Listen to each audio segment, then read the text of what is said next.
Shalom, shalom, Israel. Can everybody hear me? Can I get a one in the chat if y'all can hear me all right?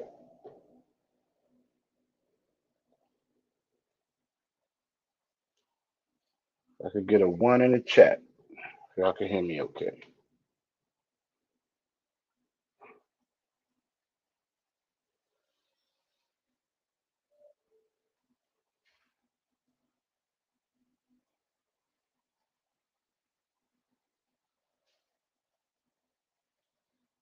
Y'all can hear me all right if I can get a one in the chat. Maybe y'all can. Okay, there we go.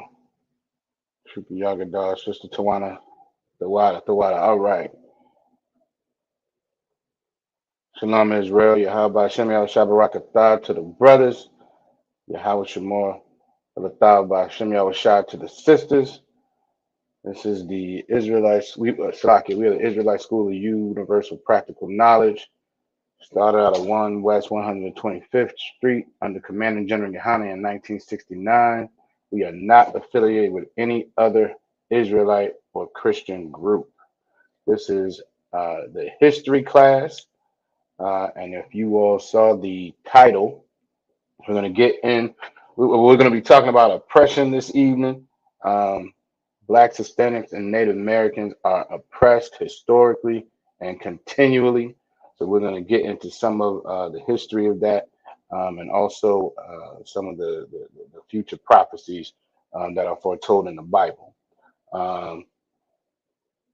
Before we get too far into it, what I like to do is get some perspective, get some examples. If y'all want to, I like to get y'all to share some examples of the oppression that our people have gone through so far, particularly in this kingdom, as we've been here in America, North, Central, and South America. What are some of the uh, uh, oppressions that our people have had to suffer? If I can get, if anybody wants to share, give me some examples of some of the oppressions that our people had to suffer. While we're doing that,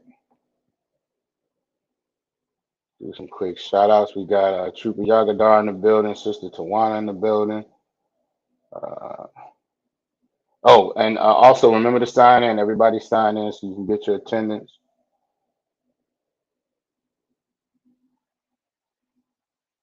All right, my rib has chimed in, making less money and less opportunities than other races. All right, all right. That's a good answer. Give a sister a hand. Uh, all right, we got another answer, slavery. I believe that's Captain Natazak Shah. Mass incarceration. Khan Wakana.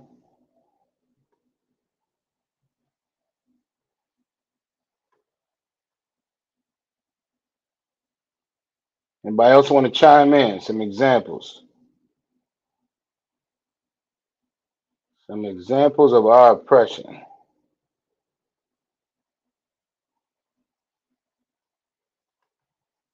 Killing Native Americans. Khan Khan, absolutely. The Trail of Tears, when they is an example, when they uh, gave them blankets that were infected, I believe, with smallpox, um, as a way of trying to take them completely out. Yes, we getting all type of answers. Good stuff.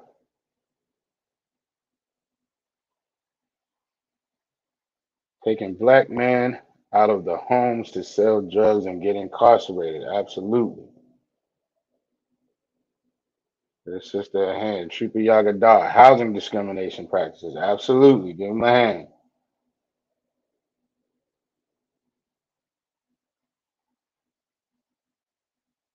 Housing discrimination goes right along with redlining. Absolutely.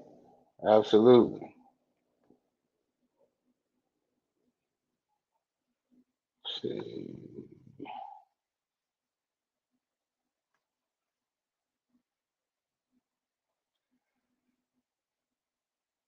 Sister Tawana says fathers being taken from homes and being kept from leading their households. Absolutely. Absolutely. All good answers. All good answers. All good answers. All right. So with that, we're going to start with some examples that we kind of find in the Bible.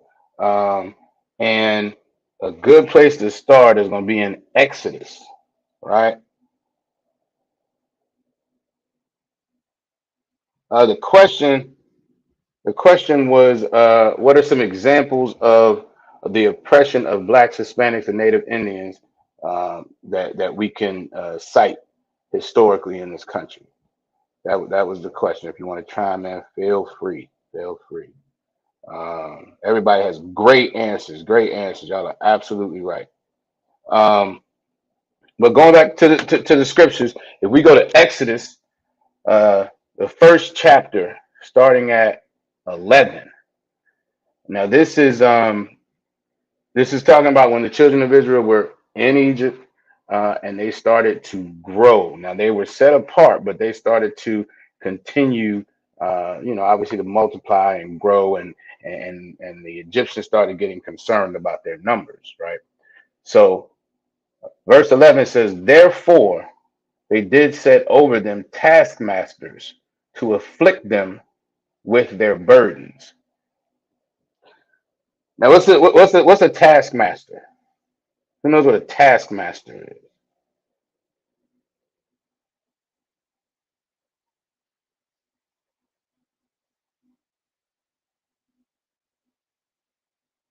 A taskmaster. Webster says it's one that imposes a task or burdens another with labor, right? But it says, so obviously a burden is a burden, right?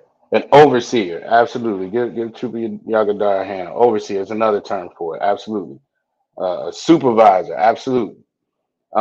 And we all know that we have, a burden is one thing, right? But what does it mean to afflict someone?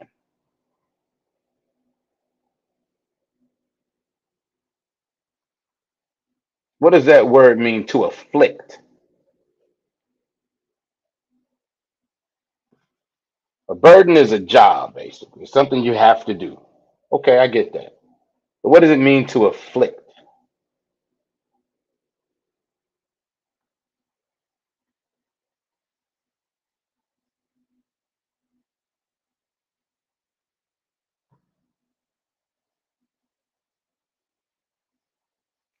Like we all have burdens in our day-to-day lives. It's just stuff you got to do. Your responsibilities could be a burden, right? But to afflict someone, give the trooper a hand. Exactly. To cause pain, to cause suffering, to create a distinct unpleasantness, right? So it was bigger than just the burdens, right? Having to being enslaved by another nation is enough of a burden, but this was something that they purposefully did to cause them pain. All right. And it goes on, it says, and they built the Pharaoh treasure cities, Pithom and Ramses, I believe is how you pronounce that. Right. So this was something that they did purposefully to cause them pain, to build treasure cities. Who knows what treasure cities are?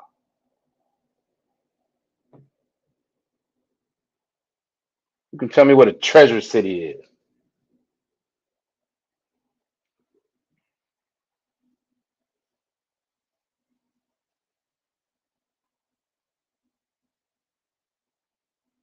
Khan, trooper, a Kyle Sapar, a newly raised trooper. Get that brother a hand. Congratulations, brother. Good job. Who knows what a treasure city is, though? Who wants to take a shot at it? Make sure everybody checks in. Make sure everybody checks in.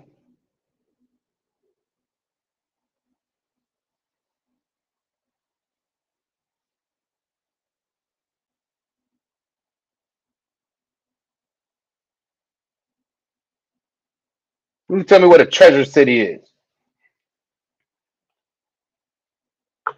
Cities full of wealth. Con, exactly. They're just storehouses for their treasures. That's it. It's just storehouses for their loot, for their wealth, for their valuables. Absolutely. Big vaults, exactly. So this was all done to create these big cities, just so they could store up their wealth. But instead of just doing that, instead of just making the Israelites do that, they made sure that they were afflicting them as they were doing it, right? So as we go on to verse 12, it says, the more they afflicted them, the more they multiplied and grew. The more they afflicted them, the more they multiplied and grew. Yahabashim Abishar, Officer Yimrash Shema.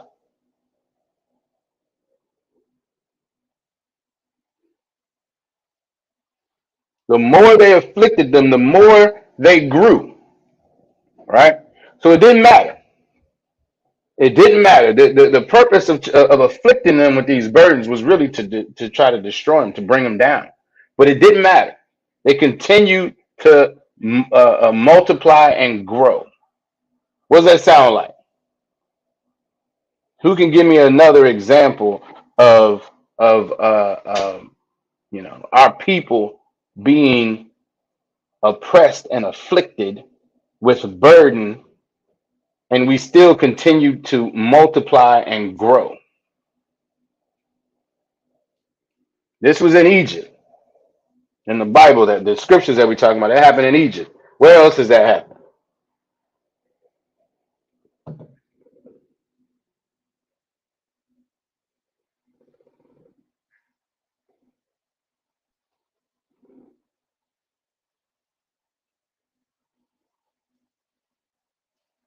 Where else is that happening? Or where else is that happening?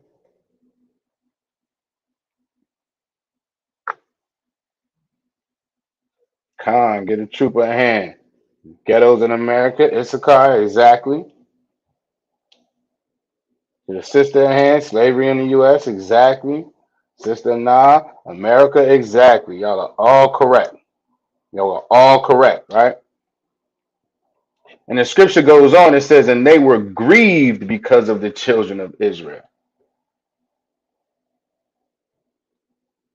Khan, they put Mexicans in immigration jail, but they keep growing. Exactly. Khan, exactly. We keep growing. And it says that they were grieved because of the children of Israel. How many times do we hear about our oppressor in this country being so concerned that the population of blacks, Hispanics, and Native Indians is going to grow, so that they, to the point that they will no longer be in control, right?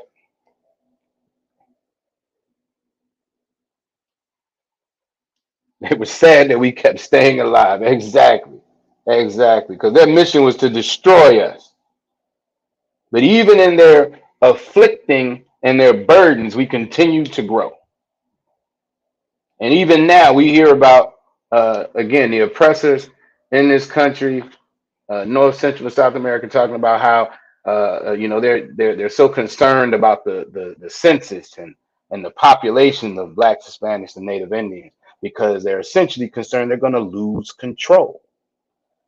They're going to lose their power, be on the receiving end of affliction.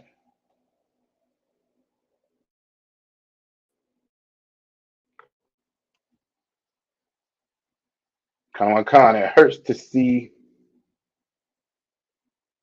I mean, us grow and survive, grow and thrive.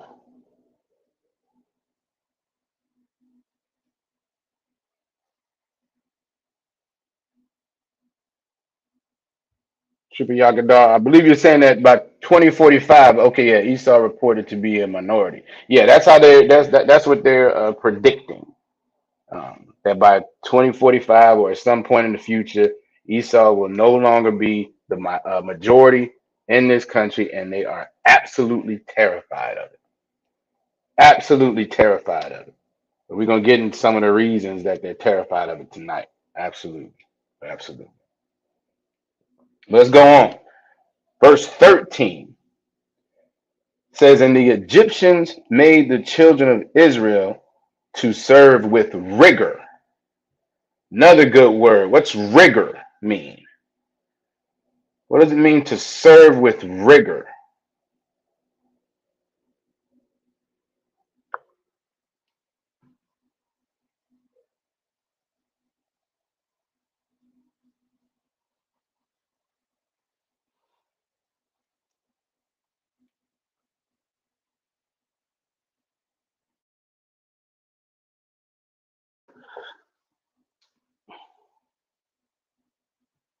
So the sister says strong commitment.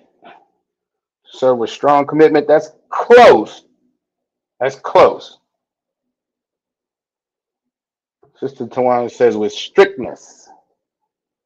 Trooper Yagadar says with harsh judgment. My rib says with force. All on the right track. All on the right track. Now, according to Webster's, rigor is harsh inflexibility in opinion, temper, or judgment. Harsh judgment. Trooper Yagadar was there. Inflexibility, though, meaning I don't care what you're going through. I don't care that you know you might you got in an accident and your leg got cut off. I don't know. I don't care. You need to do this work. You need to get it done. I don't care that you're sick. I don't care that somebody in your family passed away. I don't care. Get out here and get this work done. Build these cities so I can store this wealth. Harsh inflexibility. I do not care what's going on with you. You're going to get this done or suffer the consequence. That is absolute oppression. And we deal with it still on on a day-to-day basis. We all know, you might be on your slavery and there's that one person that's just going to give you hell, regardless of what your situation is. They do not care. Triple Yagadao, absolutely. Unyielding and inflexible. Correct. Correct. No concern for what you have going on. Right? Verse 14 says, and they made their lives bitter with hard bondage. Bitter. We don't use that term often to describe, folks' lives. But what we do say nowadays, right? Because this book is about Blacks, Hispanics, and Native Indians. How often we, brothers talking and be like, yo, they think everything's sweet over here, right? They think everything's sweet. Well, what's the opposite of sweet? Bitter, right? Just like America is doing exactly what Egypt did to us years ago. Khan. Exactly. Exactly. We are experiencing the exact thing here that Egyptians did to our people years and years ago. Exactly. But yeah, verse 14 says, and they made their lives bitter with hard bondage. Again, bondage is bad enough. Bondage is bad enough. The Bible is making sure it's describing this bondage, though. It's hard bondage. It's hard bondage, so much so that their lives were bitter. Ain't well, none sweet over there at that time. Nothing.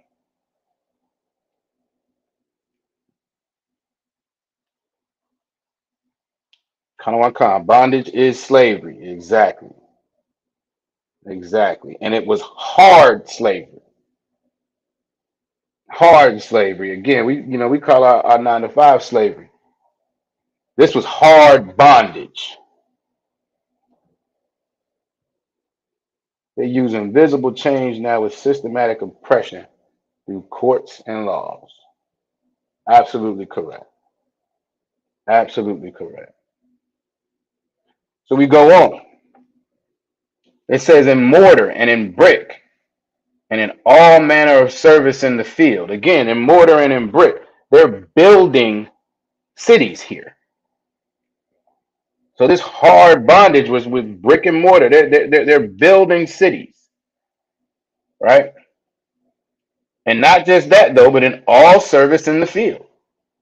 Everything they were doing was made to be harsh.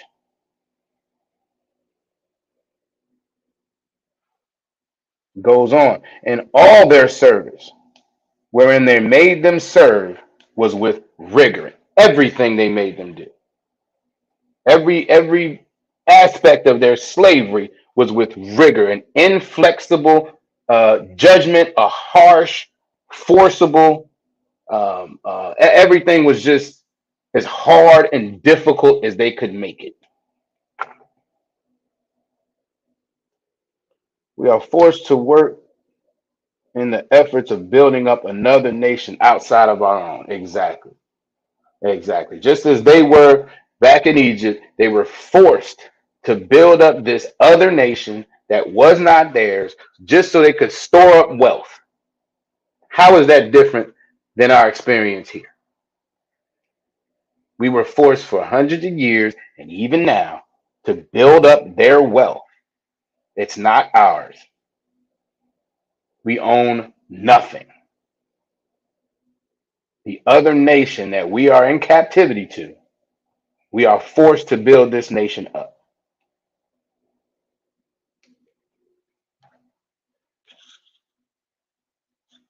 All right, let's skip to Deuteronomy 28 and 33.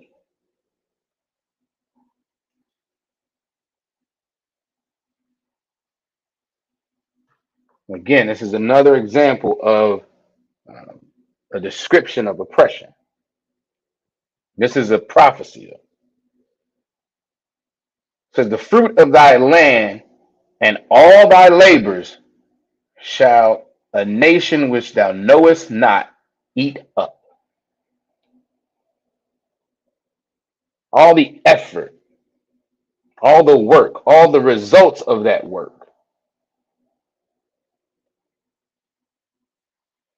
the effort, the results, everything, another nation that we don't know is going to consume it, is going to eat it up. That's what happens daily. Our efforts, our labor, our results, our inventions, our creations, our music, everything is eaten up by another nation. It's consumed, it's taken. Our vernacular, the way we speak, the swag we have, all of that is taken by other nations.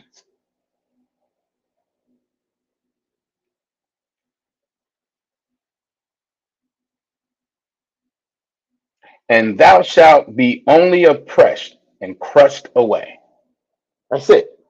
You shall only be oppressed. That's all we can do is sit here and be oppressed. Only because we stopped following the laws, statutes, and commandments. Only because the protection that the Most High gave us, we didn't appreciate it, started doing other stuff, following other nations, so he removed his protection. And as a result of him removing his protection, we are oppressed. But be clear, it's not that the Most High sent these nations to oppress us necessarily. He just removed his protection.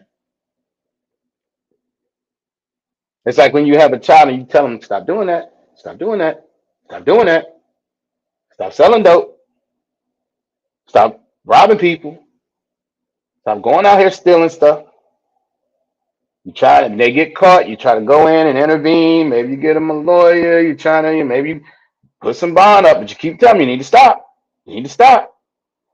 And we all know they're gonna come back and say, yeah, you're right, I ain't gonna do it no more. It's gonna be the last time, so on and so forth. That's the children of Israel, back and forth with the Most High. And at some point, the parent says, all right, that's enough. You got to go. I'm done. I'm not doing this with you no more. Right? And then the child goes out, and whatever happens, or whatever it comes of, he keeps robbing and stealing. Does he get arrested, go to jail? Does he get shot because he robbed the wrong person? Whatever happens, happens. Now, the parent didn't send that stuff to happen to him. They just removed their protection. That's what the Most High did with us. He removed his protection. And even before he did it, he said, hey, these things are going to happen to you if I remove my protection. And I'll have to remove my protection, or I'll decide to remove my protection if you don't follow my laws, statutes, and commandments.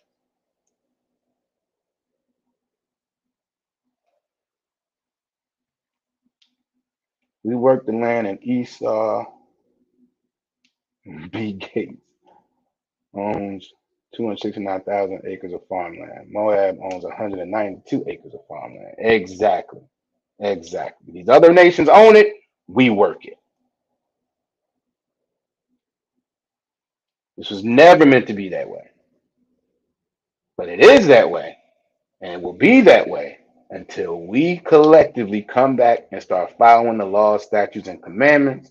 And to do that, you need to get into the ISUPK under Command and General Yohana so you can learn how to follow the laws, statutes, and commandments the right way. Very, very simple. But also very difficult for a lot of folks to hear. All right, let's keep going.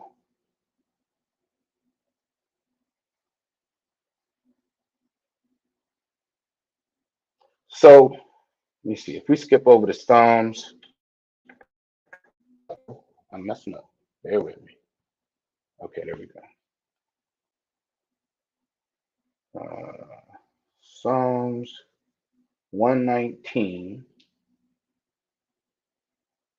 Let's see, 133.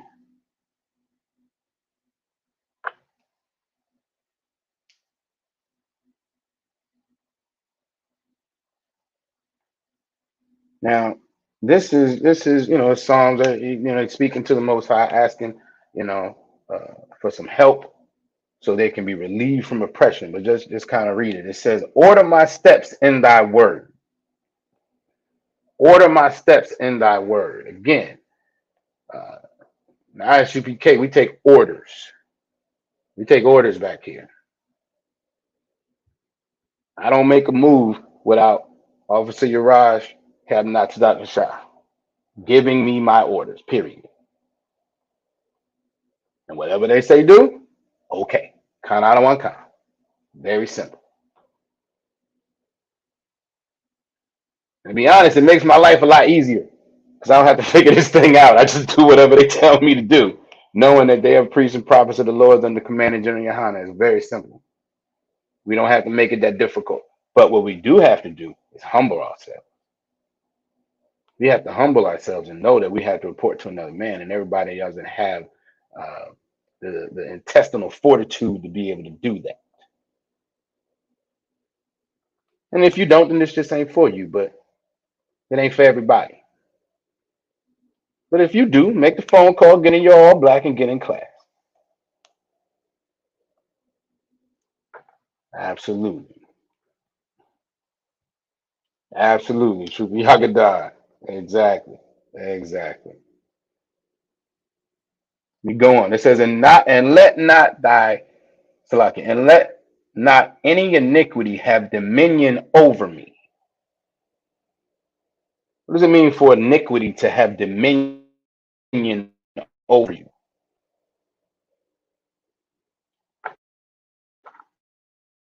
That is a great point. We do it for Esau every day. You are absolutely right. We humble ourselves for Esau and every other nation every day. We swallow it. We just take it. We just, no problem. You can talk to us any way you want. We just going to go home. And that problem is 9 times out of 10, we go home and take it out on the people that we love. But we can't do it for the Most High. We can't do it to be in line with the Most High. We got too much pride for that, right? Very good point. Let not any iniquity have dominion over me.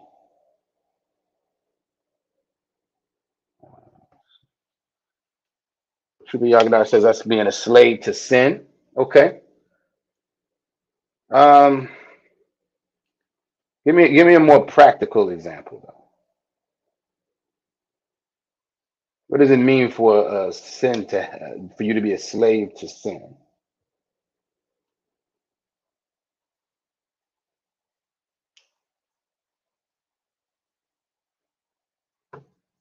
Khan. Trooper Shamaga Bar checking in. New trooper, give him a hand. Congratulations, troop. Awesome job. Keep it up.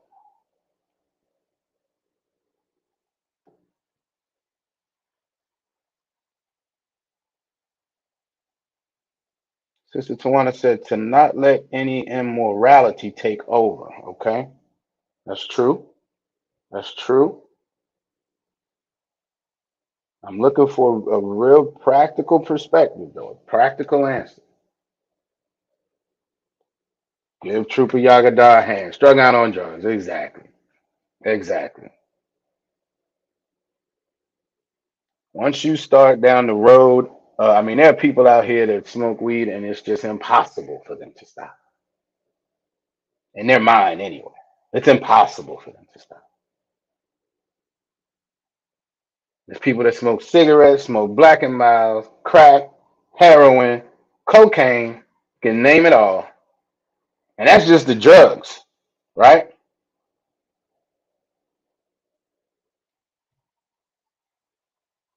That's just the drugs. Most high Christ. Absolutely. Congrats. Congrats, Shamaga Bar. But that's what it means to let something take over. You like you have no control. This is saying, and let not any iniquity have dominion over me. Verse 134. Deliver me from the oppression of man. Again, this is all we're talking about, the oppression of man, the oppression of these other nations. But how do we do that? How are we delivered from the oppression of man? What does that look like for us to be delivered from the oppression of man?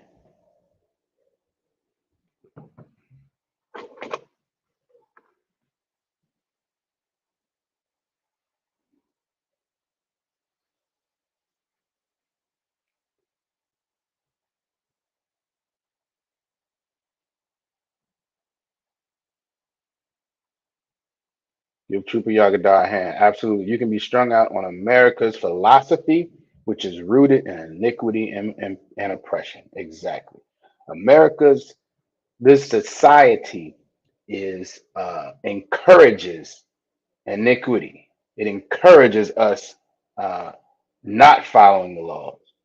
It encourages us breaking every statute that we absolutely can, and it rewards us oftentimes. Absolutely, and that can be addicting.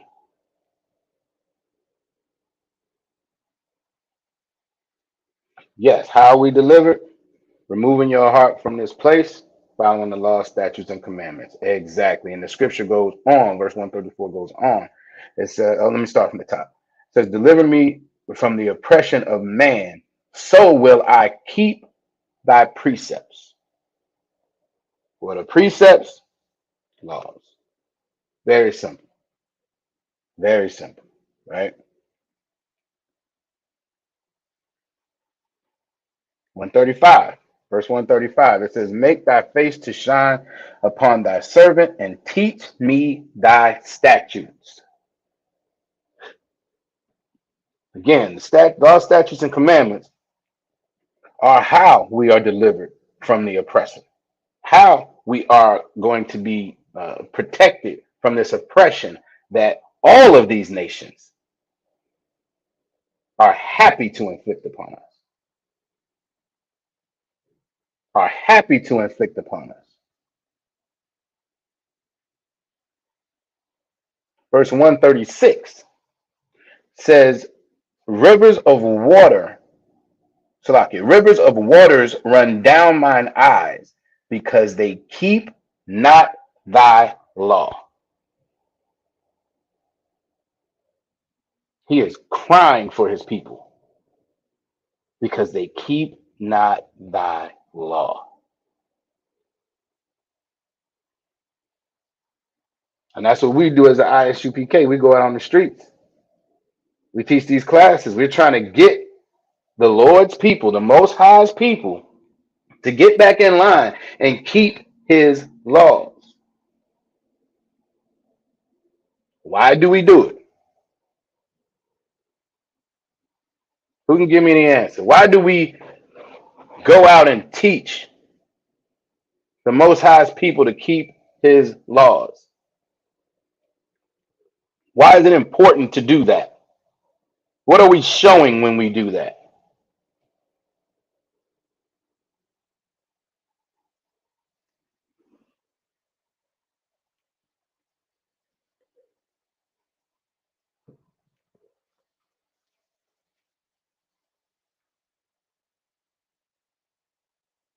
What are we showing our people?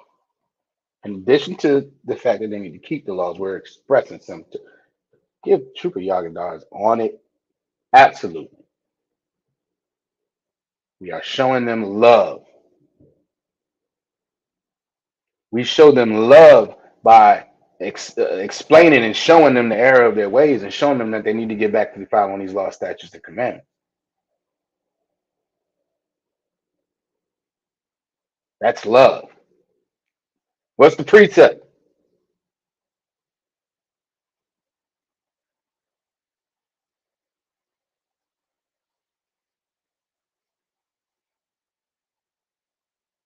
Who can give me the precept for that?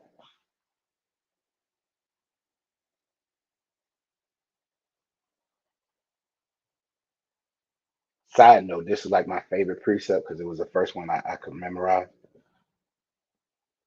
So somebody else give it to me. It's my favorite precept. Who got it for me?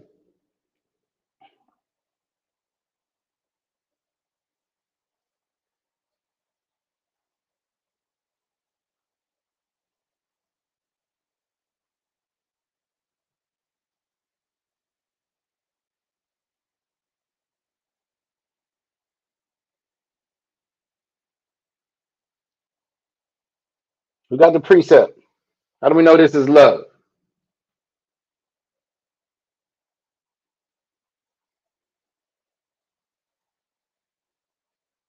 How do we know what we're teaching is love?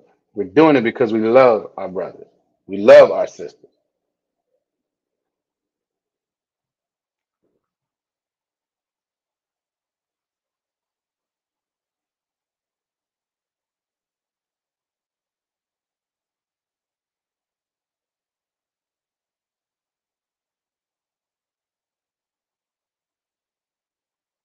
All right. Second time, I'm gonna give it to y'all. I think. Ain't nobody gonna give it a shot. Come on. First John 2 and 3. Let's see. Let's see. 2 and 3. And hereby we do know, Salaki. This is First John chapter 2, verse 3. And hereby we do know that we know him if we keep his commandments. All right. That's close. That's not the one I was thinking of, but that's that you're on the right track. You're in the right book. I'll give you that.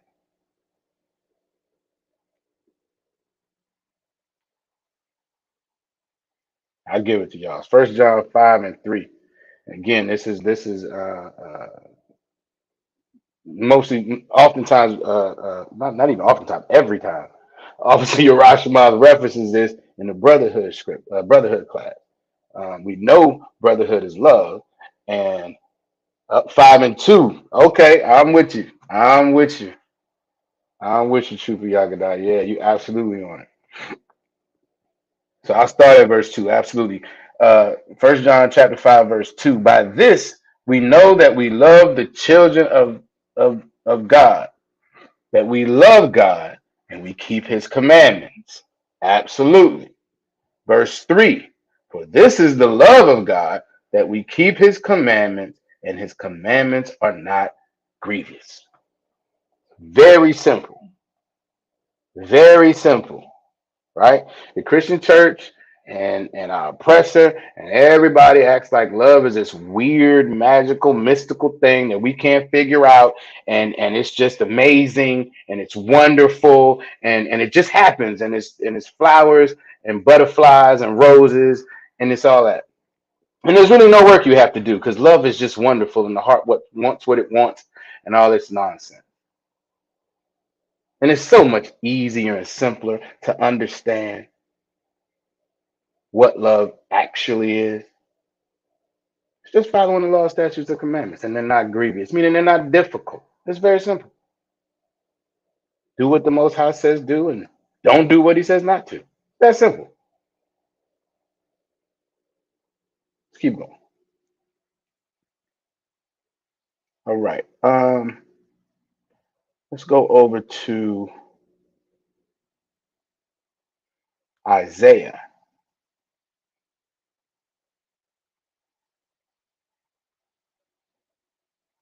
Let me see. Isaiah chapter 30.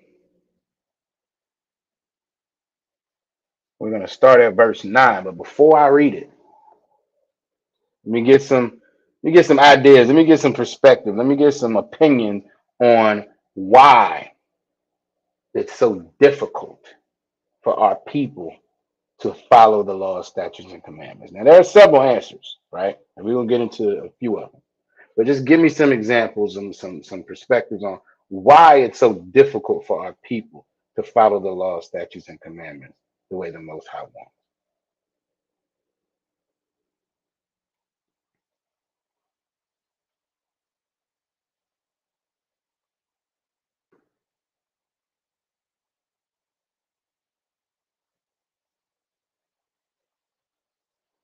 Stubborn. That's true. Absolutely.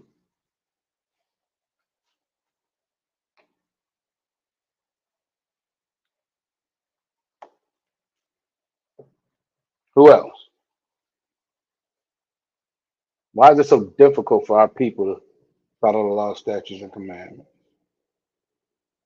Christian Tawana says religion has led them away. That's also true. That's also true. The Christian church teaches damn near the opposite in every way as far as following the law, statutes, and commandments. Shubi Yagadah said, we're hard headed and we love the other nations, not the Most High. That is also true. That is also true.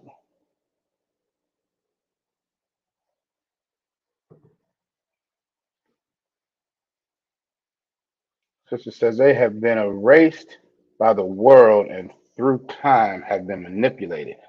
Um, when you say they, are we talking about the laws or something else? I want to make sure I understand what you're saying.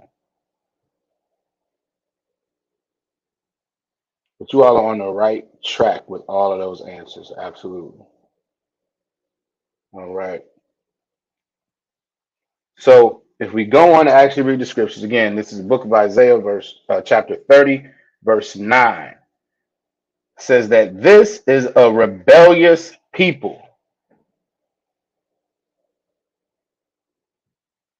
The world makes us believe the laws no longer apply. Absolutely. The world and the Christian church. The world and the Christian church. Well, Christianity teaches us not to follow any laws. Exactly. Exactly. It's that and the world. I'd almost argue that the Christian church is worse because the Christian church takes the Bible and twists it in a way that makes people feel like they don't have to follow what's written in the Bible. It's the most amazing thing when talk about a Jedi mind trick. It doesn't make any sense. But our people soak it up in a lot of ways because we are rebellious. We are rebellious in our nature, and which is why we have to follow the law, statutes, and commandments.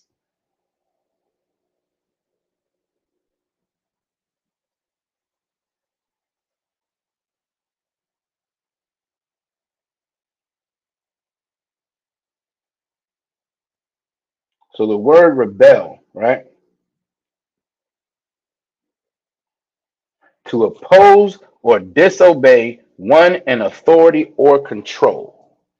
We just simply we simply just oppose and disobey because the Most High is in control. We'd rather just disobey and rebel because He's in control.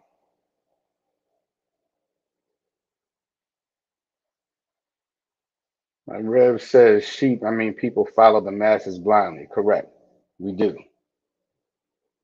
We do. Oftentimes because of our carnal nature, because we're rebellious, because it takes us down the path of what we really want to do anyway. Christian church, worst drug in the world.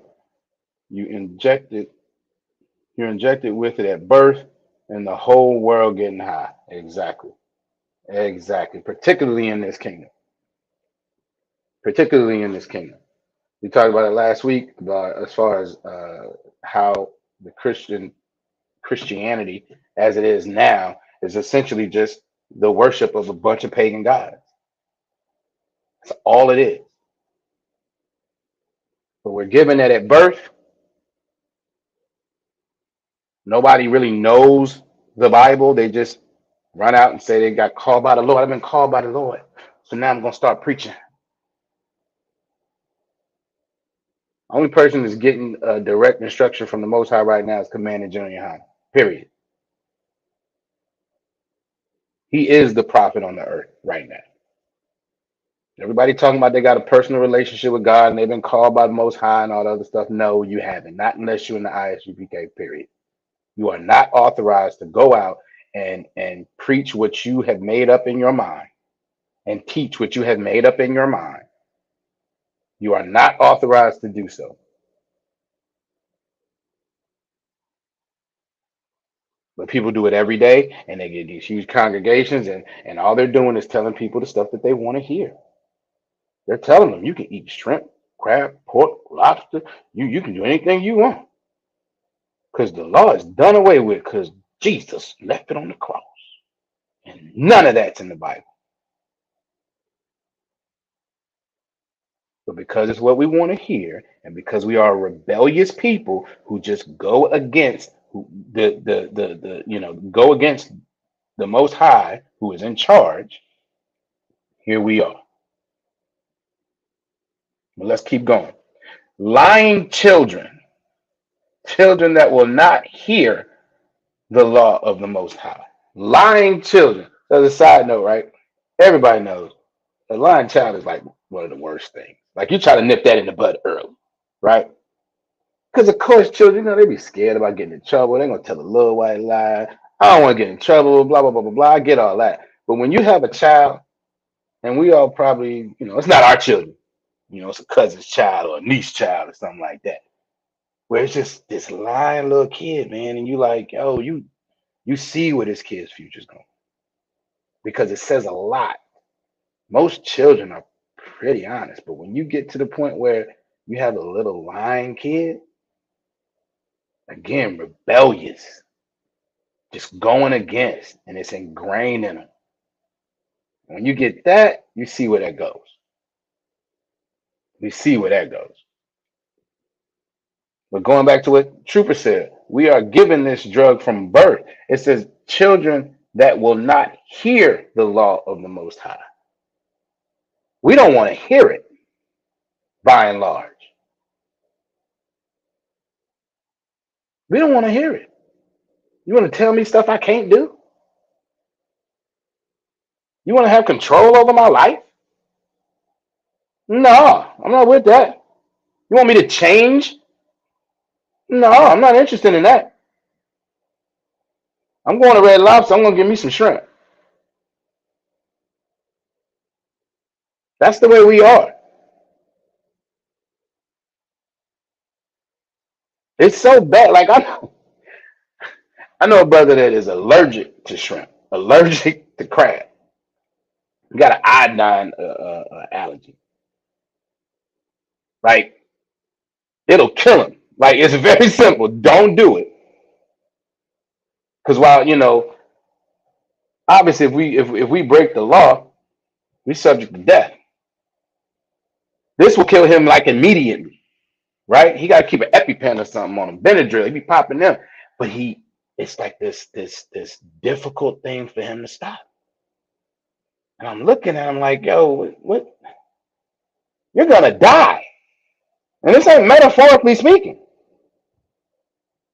But because he was told he can't do it, that day something went, and he wants it that much more because we are rebellious people.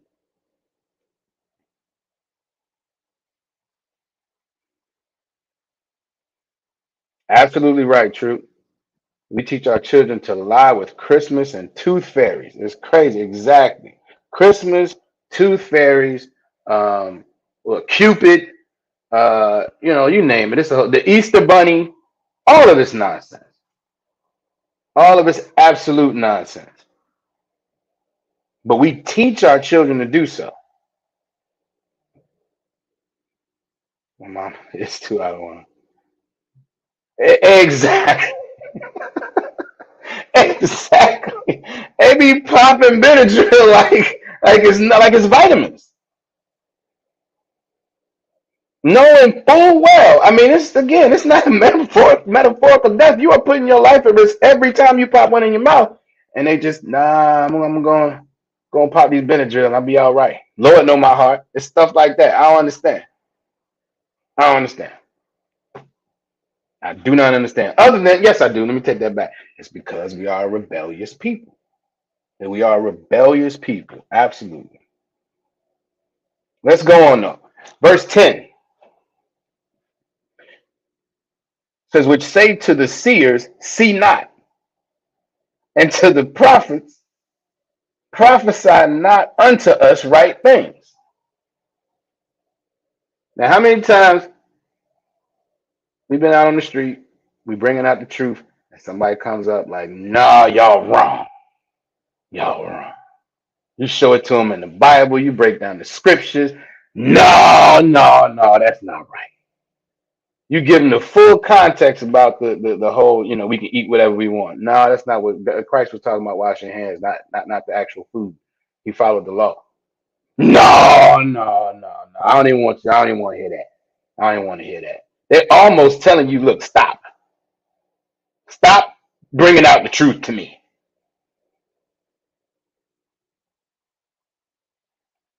Seers, stop seeing. Oh, you're a prophet? Stop prophesying the right stuff. Prophesy something else. I go back to the Christian church where they do what? Prophesy. You're gonna have the most wonderful year. You're gonna be prosperous. It's gonna be great. God wants everything wonderful for you, and you have to do nothing for it. All you got to do is, say you believe in Jesus. You don't even have to. You don't even have to do that half the time. I mean, just come to church and pay your tithes. You're fine. We'll preach. The pastor be like, yeah, we'll figure out some blessings for you. I'll talk to the Most High for you. You be straight. And that's what our people want to hear. That's what our people want to hear. They want to hear that they can just go to church, sing some songs, not barely understand even what the scriptures are saying, listen to the preacher, pay some money, and go home and keep doing all the wickedness that they're doing. And that's okay. Because the Lord knows my heart, and the blood of Jesus is on my sin. It's nonsense. It's a complete lie, like we said last week, and it's a strong delusion. And it's one we fight against every day in the ISUPK. We fight against that every single day. We're out here teaching our brothers and sisters to wake up and come into this truth. Very well put. Very well put. Right. Pastors are the salesmen of rebellion. That's a great, great term. I'm gonna steal that, sis. I'm just letting you know. You might read this mine anyway. So, yeah, they are salesmen of rebellion. That's their whole mission. Why? Because they're rebelling too. As quote unquote men of God. They're doing everything they want to also. Exactly. Let's keep going. Says, speak unto us smooth things, prophesy deceits. That's what they want. That's what our people want. Hey, look, don't come to me with all this truth, man. Don't come to me with all this stuff that I gotta do. I gotta change my life. I gotta stop eating what I want. I gotta stop sleeping with brothers' wives. Like, I'm not. I gotta stop smoking black, stop smoking cigarettes. Nah, I'm not doing none of that. That's their attitude. Nah, man. I tell you what. Give me some smooth, give me some clean, give me something nice. Tell me I'm gonna be prosperous and wonderful because I'm a child of God. And I only know I'm a child of God because I came to church, and that's all I want to have to do. And I ain't coming to church every week. this is this is what it is. This is what it is. I'm gonna come to church when I want. I'm gonna sell all the dope in the neighborhood. If I got a problem with a brother, I'm gonna pop every cap I have. I'm gonna come in here. I'm gonna get some turkeys away on Thanksgiving or something. And of course, the church gonna love it. I'm gonna put some money in the offering plate and tell me my life is wonderful and I'm doing everything I need to do. That's what you can do for me, Pastor. And you know what the pastor say? Okay, all right. I will prophesy deceits for you. Keep bringing that money. This is the Christian church. This is why we have such a problem with the Christian church and the ISUPK. This is the reality of it.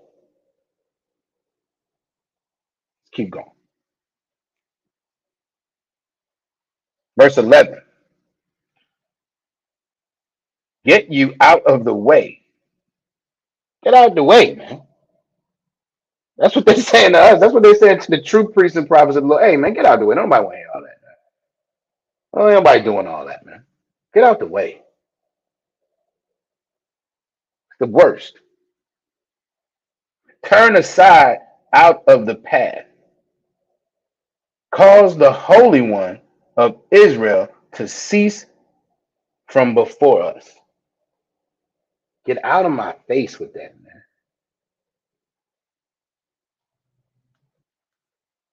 I don't want to hear all this stuff you talking about the Most High, talking about I got to follow laws. Nah, man. Go ahead with that. Get out the way, man. I don't want to hear all that. I'm doing the best I can. I'm doing right by God according to the pastor. According to the world, I'm fine. I go to church, maybe once a quarter, once every 3, 4 months. I pay my little money. Put my little $20 in the collection plate. Come on, man. Stop it. Ain't nobody perfect. God knows my heart. Going with that. Going with all that. That's our people. Rebellious. I'd rather do what I want to than do what the Most High wants me to. That's our people all day.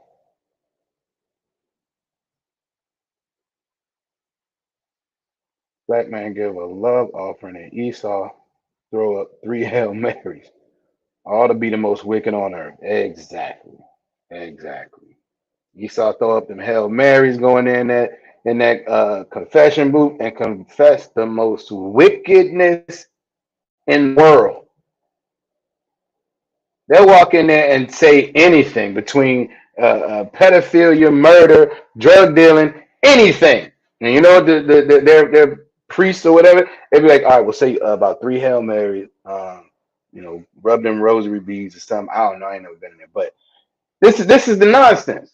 They give them some little dumb assignment and they're going out, and now amazingly, all of a sudden, I'm fine, and I don't have to stop doing nothing. I just come back here, hit this confession booth every so often, and I'm good. There's no interest in changing who you are. Absolutely none. Right. And we have become just like our oppressors, which is why we should have never joined, which is why the Bible says don't join with these other nations. Because as we see time and time again, every time we join with another nation, we took on their customs as opposed to them taking on ours over and over and over again. Let's keep going though. Where are we?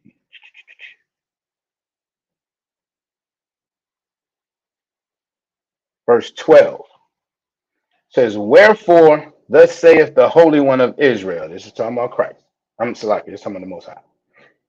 Because ye despise this word and trust in oppression and perverseness and stay thereon. What does that mean? To trust in oppression and perverseness. What does it mean to trust in oppression?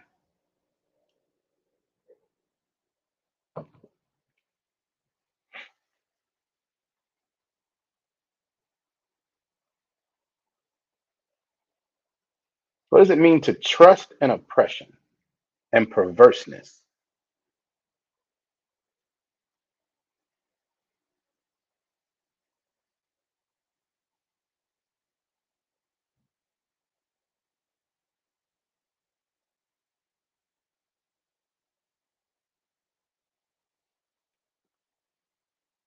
How do we trust in oppression?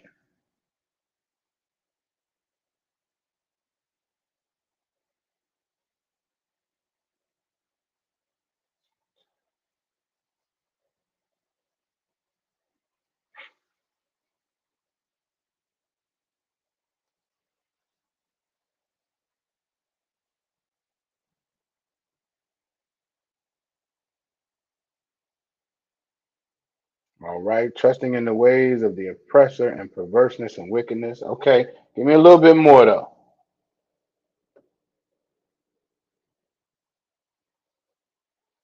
Give me a little bit more. Again, practically. People are called apart.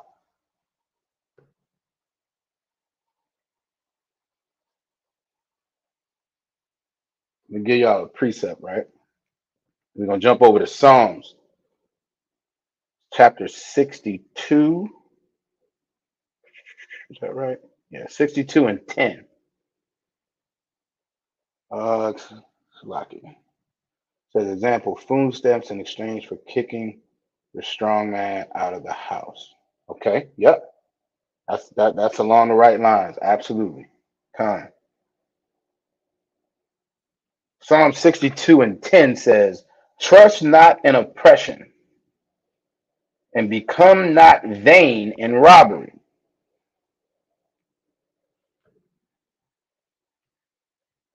What does that mean? To become vain in robbery.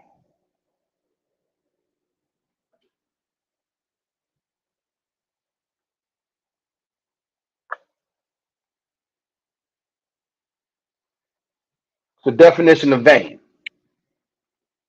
having or showing undue or excessive pride. We have undue pride in what? Robbery.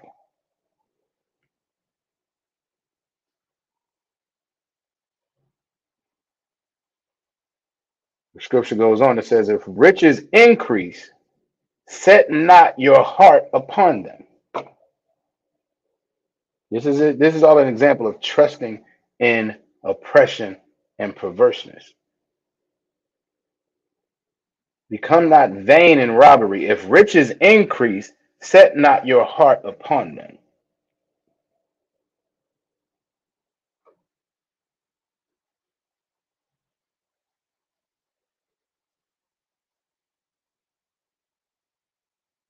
Oftentimes,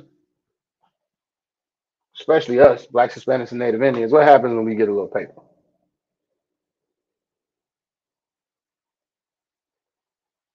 What happens in reference to how we deal with um,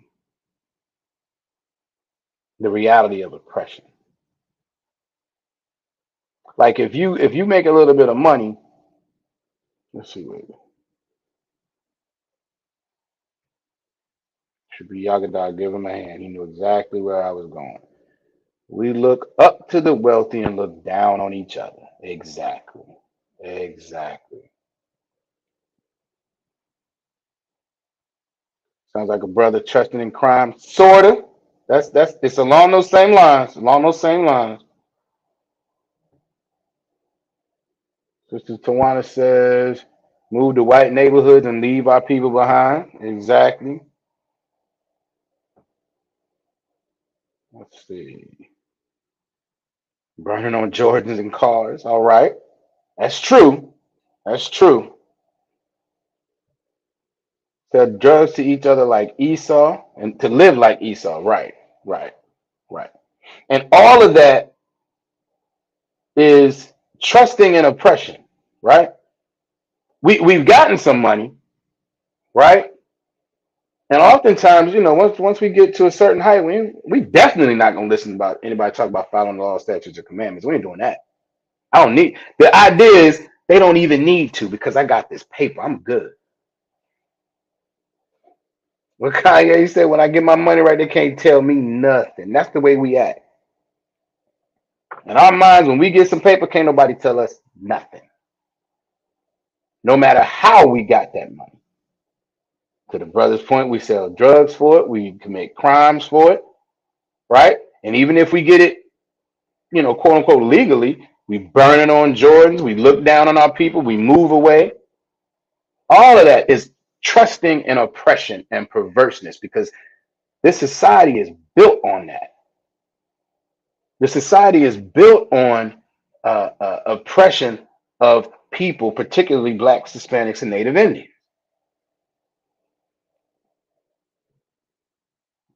Sister's absolutely right. And then they'll go marry Esau to prove their wealth. Exactly. Now all of a sudden they got this status symbol because they done got some paper. And that's when they stop tithing. You're all right. If they were tithing at all. If they were tithing at all. But definitely once they get this big money, nah, hold on, man. You want how much? I mean, 10% of, a small amount is one thing, but I done got this bag. You want me to give you 10% of this? Nah, I ain't. I'm gonna pay these taxes, maybe, because we ain't good at that either. Now, once we get this paper, we don't know how to act because we trust in oppression in this society and how it's built and what it strives on. All right, but let's jump back. Where were we? Isaiah, I believe.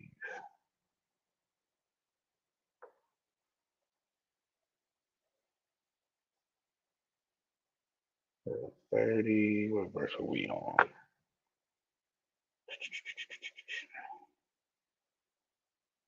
There we go.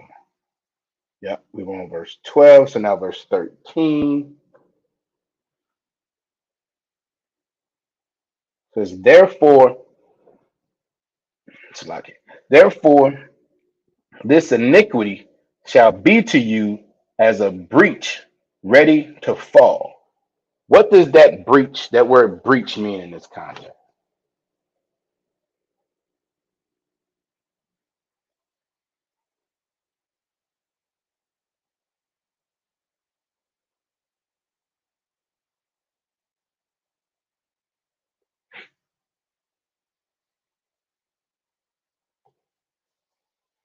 What does that word breach mean? A bridge we're trusting in? Not quite. Close. Not quite though.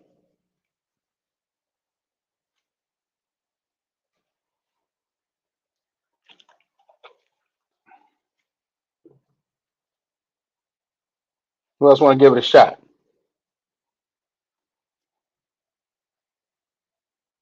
Therefore, this iniquity shall be to you as a breach ready to fall.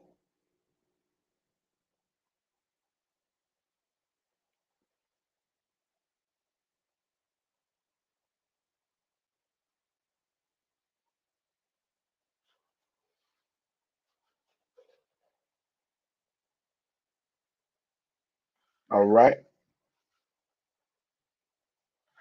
So verse 13 says, this is Salaki, book of Isaiah, chapter 30, verse 13 says, therefore, this iniquity shall be to you as a breach ready to fall. Question is, what does the word breach mean in that context?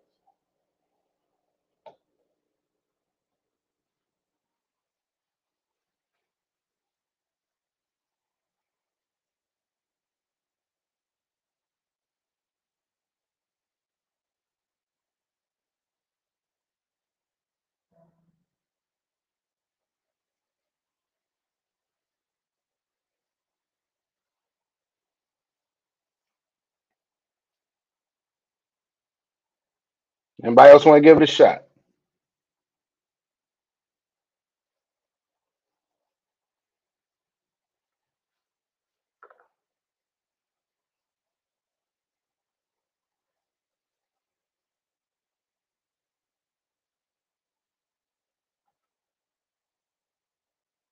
Agreement? Not quite, sis.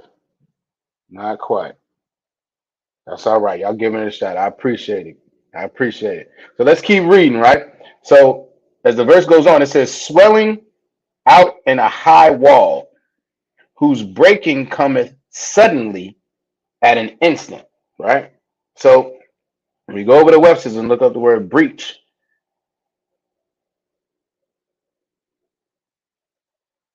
so the definition 2b says a gap, as in a wall made by battering, right?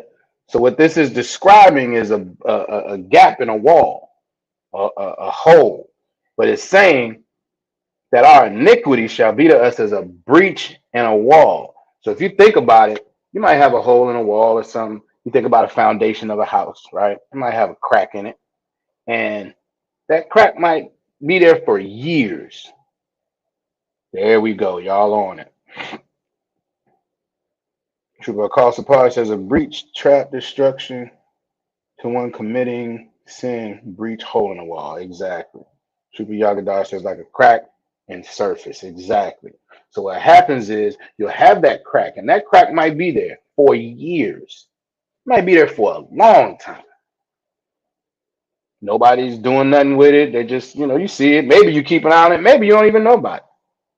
Maybe you're not aware that your iniquities are like a breach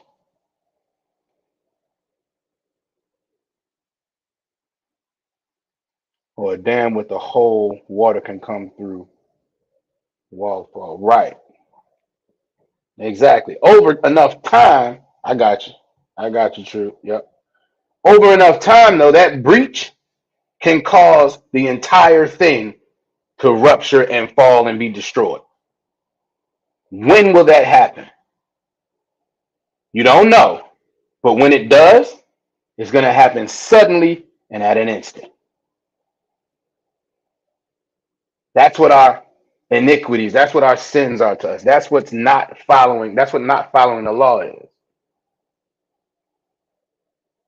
That's why some people find it so hard to follow the law, because it's one of those things that you don't get the immediate, necessarily, not all the time. You don't get an immediate negative response because it's like a breach that's ready to fall. At some point, we talked about it before, it's going to overtake you in Deuteronomy. I'm paraphrasing.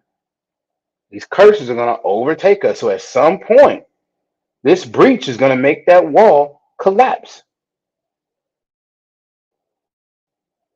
Just a matter of time. Like the fault lines in the earth, and then all of a sudden the Most High visits Turkey. Exact time. Absolutely correct. Keep playing with that breach or sin, and it will destroy you. Exactly. You are absolutely correct. True. Absolutely correct. All right. Where are we? Let me see. Let me see.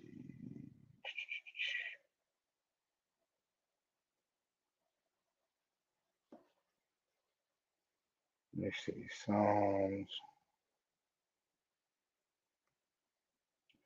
3, 3. Politicians are a clear example of this. One small inequity builds and breaks them. Sure. I mean, I don't know if I would use them as an example, only because they have no interest in following the law. I mean, I get where you're going though, because yeah, they have a tendency of things catch up with them over very long periods of time. That's probably a decent example. Um, but so much of that, I wonder, so much of that is the politics that they deal in. It's more about pleasing people, um, as opposed to pleasing the Most High. They ain't interested in doing that no way. Um, and honestly, most of them are Esau, so they're not really called to follow the law like we are. But I do get where you're going. I do get where you're going. Um, where was I? So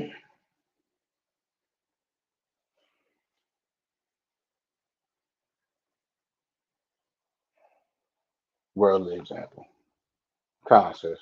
I got you. Yep.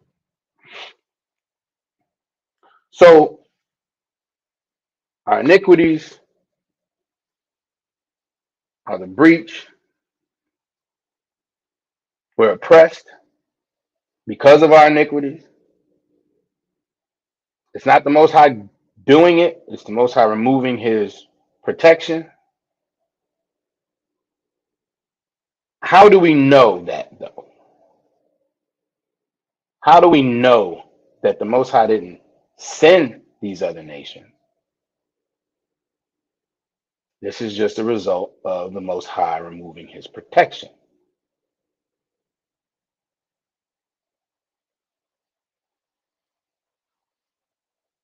How do we know that? What's a particular precept I'm looking for? But I think it expresses it very very well. But how do we know that this is just the other nations doing what they do, and the Most High no longer protecting us?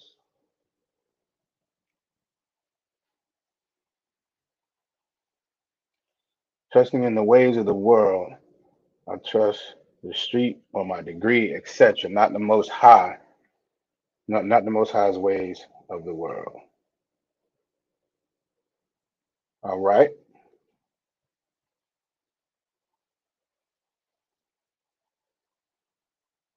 all right. That's true. That's true, sis. Oh, I'm sorry. My fault, True. I called man sister. My fault, True. Salakia. I thought that was sister. Nah, that's Trooper. My fault, brother. Won't make that mistake again.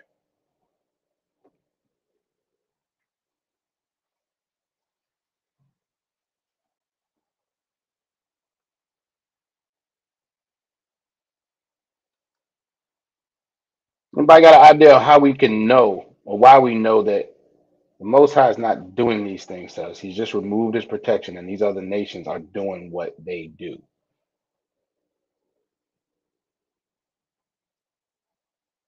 Anything coming to anybody's mind?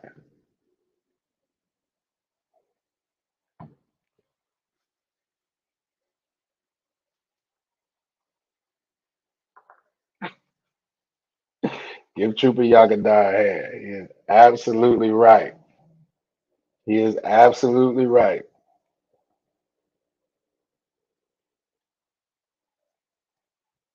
Trooper Shemai Gabar, the way we living today.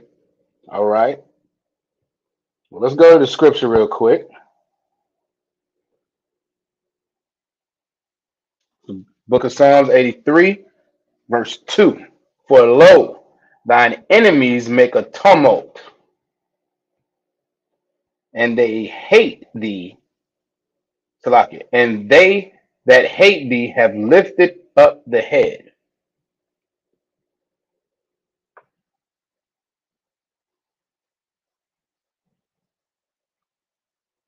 What does that mean to make a tumult?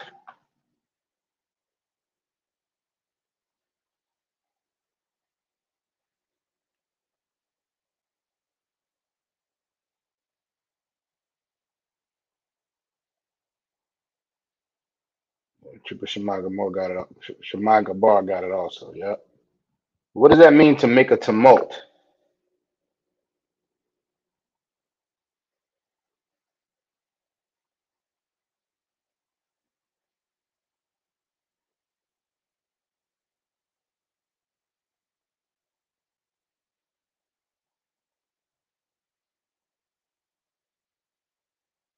Thine enemies make a tumult,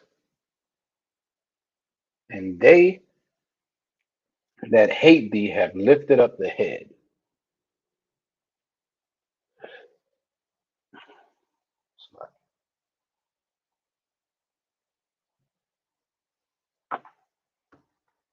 Playing chaos. All right.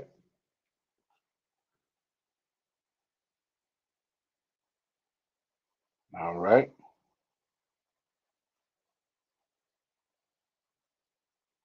Triple Shemaga Bar, they make a plan. That's part of it. That's part of it. So one of the definitions in Webster says a turbulent uprising or riot.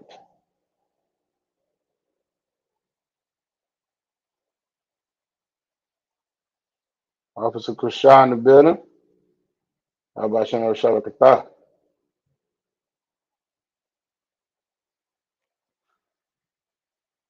So yeah, they violent, disorderly agitation, yes, or riot, an uprising, right? Verse 3 says they have taken crafty counsel against thy people. Crafty counsel. Crafty counsel. Y'all know what that means. What's a good paraphrasing of crafty counsel?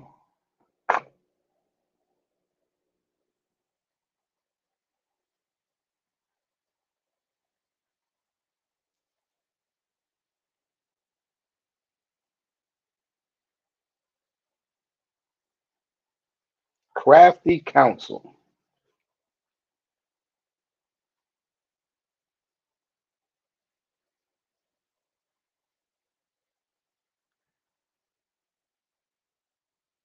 What does it mean to be crafty?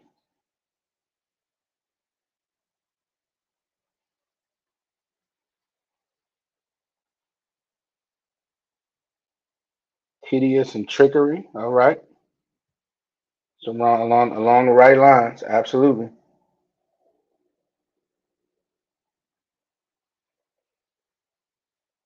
Skillful, clever, subtle, right? And then what's a counsel in this definition? Counsel is just a plan. So they have made a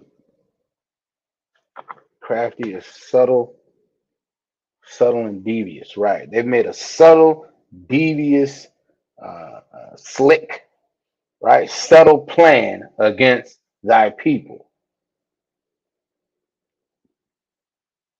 and consulted against thy hidden ones.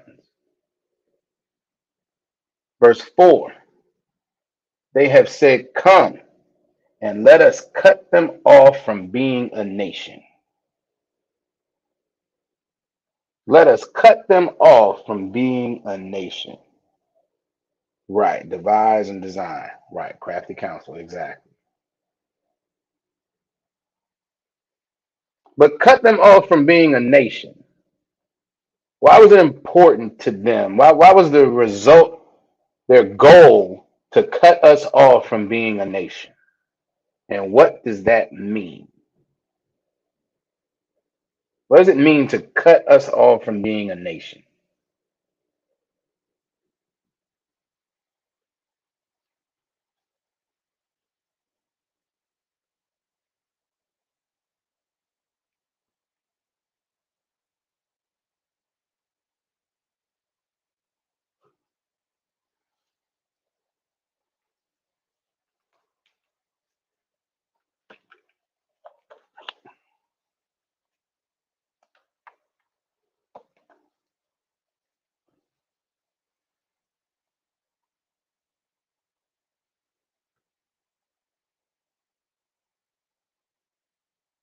What does it mean to cut any nation off, for that matter?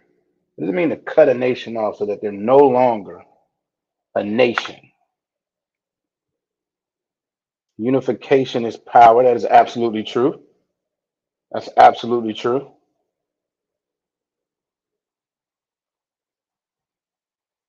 It's to cut us off from our power, the Most High who made us a nation. True. But how did they do that? What do you need, particularly for Israel? What needed to be done to cut us off from the Most High?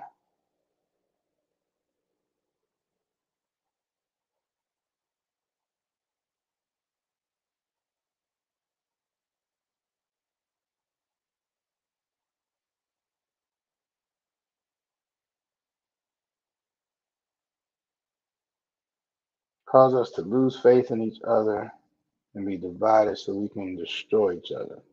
All right, you're on the right track. You're kind of on the right track. I don't know about it's not necessarily faith in each other.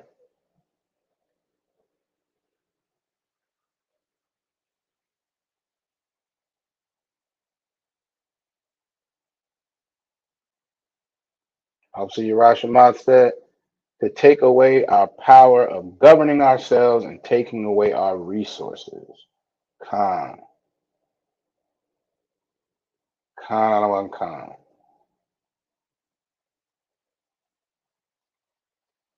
Disrupting our order, Most High Christ, man, woman, and child. Yep. Also that. Take out men from the home. Absolutely.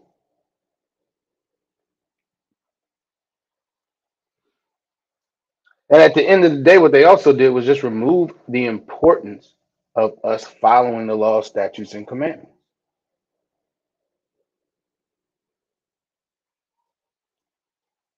It's no longer important to Israel to follow the law, statutes, and commandments. So we can't have the Most High on our side. We can't be a nation unto ourselves because there were rules and things that we had to follow to make sure that we were governing ourselves appropriately, that we made sure we were managing our resources correctly. There were rules, there were laws, there were things we had to do and things we could not do. And so once they took that out, once they removed that, once we decided, forcibly or non-forcibly, that we weren't going to follow the law, statutes, and commandments anymore, then we were no longer a nation.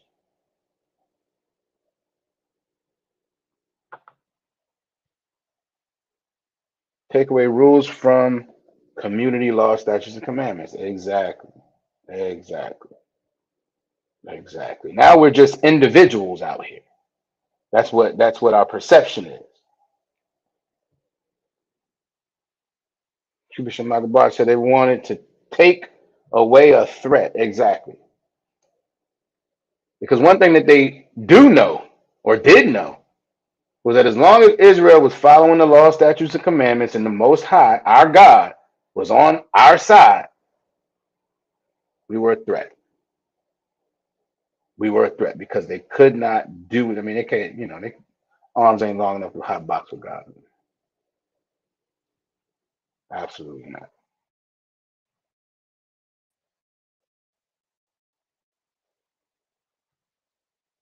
Shubakal Par, Jeremiah 17 and 4. Let me pull it up.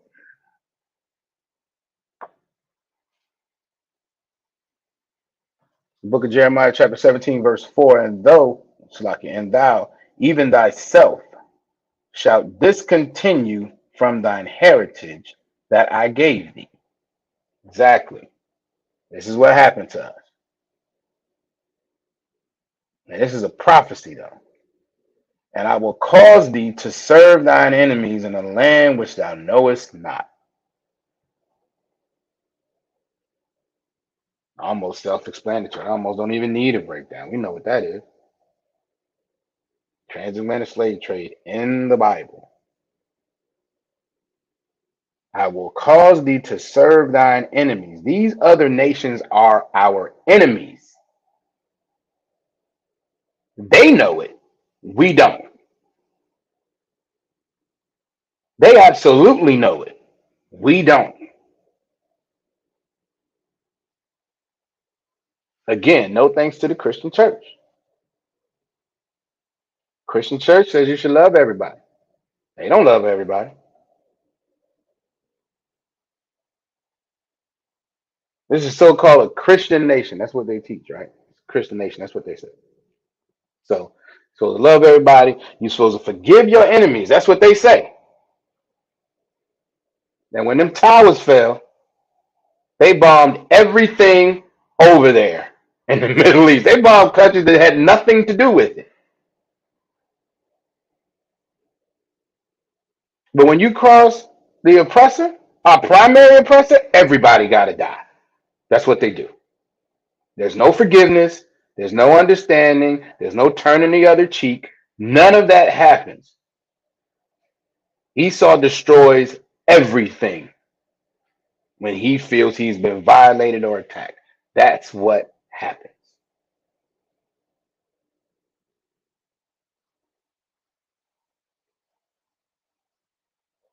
Khan, you are absolutely right. They knew the law was our power. Exactly. Exactly. They know it. We don't. Keep going. For ye have for ye have kindled a fire in mine anger, which shall burn forever.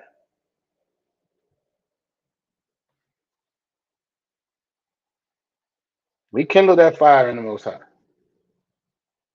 because we could not figure out how to just follow the law. We do it, then we stop. And we do it, and then we stop. Like any father, you get tired of that over a period of time. I know many of y'all out there got children, you get tired of repeating yourself. And at some point, I'm going to do something different, and you're not going to like it. That's where we are. Absolutely where we are. All right.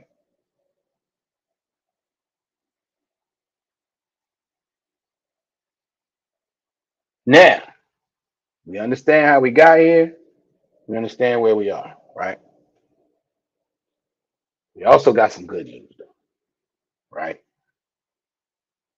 So, same chapter, right? Jeremiah chapter 30.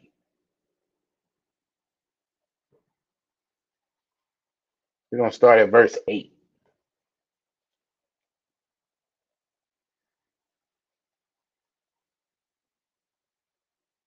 Jeremiah chapter 30, verse 8 says, for it shall come to pass in that day, saith the Most High of hosts. So this is something that is going to happen. Salakia, that's a good verse too, because it shows that they are the enemy, and all it took was for the Most High to remove his protection. Exactly. Exactly true. All it took was for the Most High to remove his protection. These other nations are completely against us. And until we figure that out, and this is why we got to keep waking brothers and sisters up so that they can understand these nations are against us. And the only way we really can fight it is to come back and follow the law, statutes, and commandments in the ISUPK under Commanding General Yahweh. And once that happens, we can get the Most High back on our side, and then we can come into other prophecies that the Bible speaks of. Again, going back to Jeremiah 30 and 8. For it shall come to pass in that day, saith the Most High of hosts, this is the Most High, that I will break his yoke off thy neck. He's going to break this yoke off our neck. He's going to take us out of captivity. He's going to take us out of this captivity. He's going to destroy our enemies. But we got to get back in line with these laws, statutes, and commandments.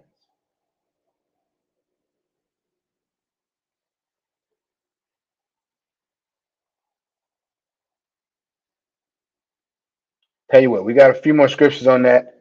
I think I'm going to save that, Lord willing, to next week. It's almost 9 o'clock. 2 minutes till. I hope I don't get checked for calling class a couple minutes early, but if I do, it'll never happen again. Trust me. But with that, I'm going to say Yahweh Shem Shabarakatah to the brothers, Yahweh Shemor, and Lathah Shem Yahweh Shai to the sisters. Shalom, Israel, class dismissed, and Lord willing, we will catch up on this next week.